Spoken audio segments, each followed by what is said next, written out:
రోమీలో 4వ అధ్యాయం 21వ వచనాన్ని ఒకసారి జాగ్రత్తగా చదువుకుందాం.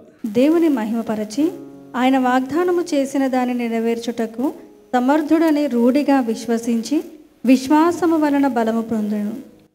ఇక్కడ చూస్తే ఆయన వాగ్దానము చేసిన దానిని నెరవేర్చుటకు సమర్థుడని రూఢిగా విశ్వసించి. ఇక్కడ నీకు మొట్టమొదటి కావాల్సిన అర్హత ఏంటి? మొట్టమొదటి నీకు కావాల్సినటువంటి మరి ఆ అర్హత ఫెయిత్, విశ్వాసం. ఈ విశ్వాసము ద్వారా నీవు ఖచ్చితంగా ఆ వాగ్దానమును నీ జీవితంలో నెరవేరడానికి నీకు తోడ్పడుతుంది. కాబట్టి ఖచ్చితమైన బలమైన విశ్వాసము నీకు అవసరం.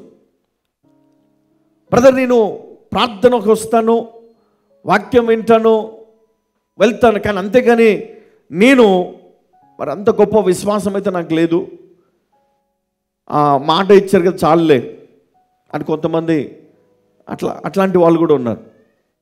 అంటే అంత విశ్వాసం ఎందుకు, అంత ప్రార్థన ఎందుకు, అంత స్తుతించాలా దేవుణ్ణి, అంతగా ఆరాధించాలా, అన్ని గంటలు కూర్చోవాలా? కొన్నిసార్లు మనకి అనిపిస్తుంది, ఎందుకు అంతసేపు నేను ప్రార్థన చేయాలా? ఒక నిమిషం కళ్ళు మూసుకొని ప్రార్థిస్తే సరిపోదా కదా? నామకార్థంగా కొంతమందికి చిన్నప్పటి నుంచి అలవాటు అయిపోయినట్టు పద్ధతి అది. చర్చ్ అంటే ఏంటి? చర్చ్కి వెళ్ళాలా, ఒక చిన్న ప్రేయరు, ఒక 2 పాటలు, వాక్యం విని సంద వేసి వెళ్ళిపోవడమే మనకు అలవాటు. ఇది మన పద్ధతి. అంటే ఇంతే అని మనం అనుకున్నాం, కానీ దేవుడు అది కోరట్లే నీ దగ్గర నుంచి. ఆత్మతో సత్యముతో దేవుని ఆరాధించాలి. అంటే చిన్నవాడైనప్పుడు నువ్వు సండే స్కూల్కి పోయినావు, నువ్వు నేర్చుకున్నావు, పెద్దవాడైనాక కూడా అదే నువ్వు పాటిస్తుంటే కాదు. నీ ప్రవర్తన మారాలి, దేవుని పట్ల నీ ఉద్దేశాలు మార్చుకోవాలి, నీ తలంపులను మార్చుకోవాలి, నిన్ను ట్యూన్ చేసుకోవాలి. ట్యూన్ చేయాలని నువ్వు ట్యూన్ ఎట్లా చేసుకోవాలి అంటే నీలో విశ్వాసం కావాలా. ఏదైనా ఒక వాక్యం నువ్వు చదివేటప్పుడు, అవునండి ఇది దేవుడు పలాని వ్యక్తి జీవితంలో చేశాడు కదా, మరి నా జీవితంలో చేస్తాడా? ఇది అబ్రహామును దేవుడు ఆశీర్వదించినట్లు దేవుడు నన్ను ఆశీర్వదించగలడా? ఆశీర్వదిస్తాడు నువ్వు నమ్మితే. అబ్రహాముకి ఇచ్చిన వాగ్దానము, ఆశీర్వచనములు అది మనకు కూడా వాగ్దానము చేయబడ్డాయి. అందుకనే కొన్నిసార్లు మనం ఏం చేస్తామంటే మనము అవిశ్వాసముతో మాట్లాడతాం. దేవుడు ఇస్తాడా? ఇంకెంతకాలం అండి, ఎన్నేళ్ళు గడిచిపోయింది, ఇంకా ఆశీర్వదించడా దేవుడు? ఇంక ఇవ్వడా? గర్భఫలం ఇవ్వడా? ఉద్యోగం ఇవ్వడా?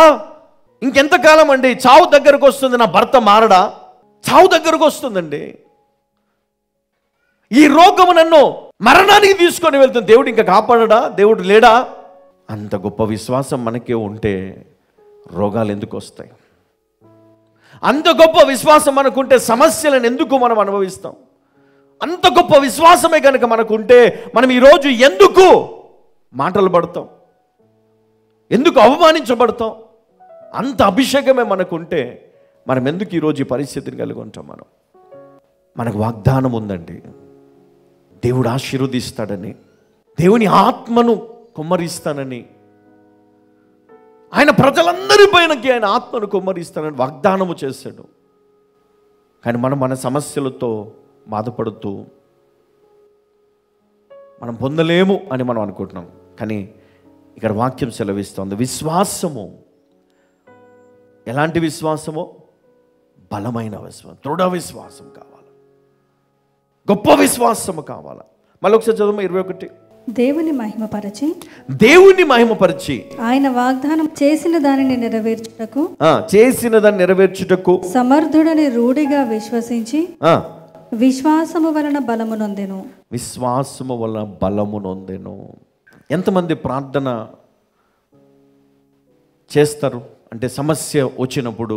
ఇప్పుడు మనకు ముందు ఒక సమస్య ఉంది, ఏదో చెయ్యాలి, ఇప్పుడు నీకు ఏదో అవసరం ఉంది, నువ్వు ఫీజు కట్టాలా, లేకపోతే నీ ఆత్మీయ జీవితంలో ఇంకా బలపడాలనుకుంటా ఉన్నావు, ఇంకా వాక్యాన్ని నేర్చుకోవాలనుకుంటున్నావు, వాక్యాన్ని చదవాలనుకుంటున్నావు, ఆ ప్రార్థన శక్తి కావాలనుకుంటున్నావు. నువ్వు ఏం చేయాలి నువ్వు?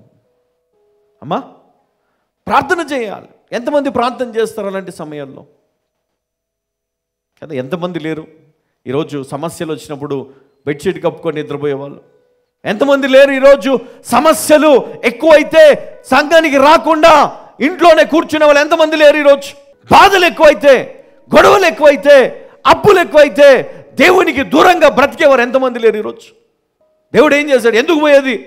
దేవుని పైన చూపిస్తాం మనం ప్రతాపం అంతా కూడా, మందిరం పైన చూపిస్తాం ప్రతాపం అంతా, దైవజనుల పైన చూపిస్తాం మన ప్రతాపం అంతా. కానీ నీ ప్రతాపం చూపించాల్సింది ఎక్కడో తెలుసా? మోకాళ్ళ మీద ఉండి నీ ఆత్మను కుమ్మరించాల. నీ భారం అంతా కూడా నువ్వు కుమ్మరించి నువ్వు ప్రార్థన చెయ్యాలా. అమ్మ, మనము వెనకాల మనం చూసినప్పుడు, మరి ఆ కాలంలో మనం చూసినప్పుడు ఏ ఒక్కరికి కూడా దేవుడు ఉచితంగా ఇవ్వలేదు ఏది కూడా. వారి యొక్క మంచి జీవితాన్ని బట్టో, వారి గొప్ప విశ్వాసమును బట్టో, వారి యొక్క యథార్థతను బట్టో, వారి తండ్రిని బట్టో, వారి తల్లిని బట్టో దేవుడు వారిని దర్శించి వారికి ఆ వాగ్దానం చేశాడు. ఆ ప్రజలను బట్టి, ఆ దేశమును బట్టి. మరి ఈరోజు ఏమున్నదని దేవుడు మనకు ఆ వాగ్దానం ఇవ్వాలా? మనం ఏం చేస్తున్నామని? మనం దావీదు వలె గొప్ప విశ్వాసం మనం కలిగి ఉన్నామా? లేకపోతే దావీదు వలె మనము కీర్తనలు రాసి దేవుని గణపరుస్తున్నామా? మనం దేవుని కోసం చేయట్లే, మెప్పు కోసం, ప్రజల మెప్పు కోసం చేస్తున్నాం. మనం ఏం చేసినా ఈరోజు. కానీ అది కాదు. దేవుని కోసం చేసేవాళ్ళు కావాలా, దేవుని కోసం బ్రతికే వాళ్ళు కావాలా, దేవుని కోసం తన జీవితాన్ని త్యాగం చేసే వాళ్ళు కావాలా, దేవుని కోసం నిలబడే వాళ్ళు కావాలా. దేవుని కోసం, అయ్యా నా దేవుడు, నా రక్షకుడు, ఆయన కోసం నేను ఆయనను సంతోషపరచడం కోసం నేను ఏదైనా చేస్తా. అలాంటి వ్యక్తిగా ఉండాలా. దృఢ విశ్వాసం, గొప్ప విశ్వాసం, బలమైన విశ్వాసంతో మనం ఉన్నప్పుడు చూడండి, ఆయన వాగ్దానము చేసిన దానిని నెరవేర్చుటకు సమర్థుడని రూఢిగా విశ్వసించి మనము ఆ పనిని పూనుకోవాలా. దేవుడు వాగ్దానం చేశాడండి, దేవుడు ఇస్తాడు విజయం. దేవుడు ఉన్నాడు మనకు. క్రైస్తవులుగా మనం విశ్వసించేది పరిశుద్ధ గ్రంథాన్ని, అందులో ఉన్నటువంటి దేవుని మాటలు, దేవుని వాగ్దానములను మనము లక్ష్య పెడతాం. హల్లెలూయా.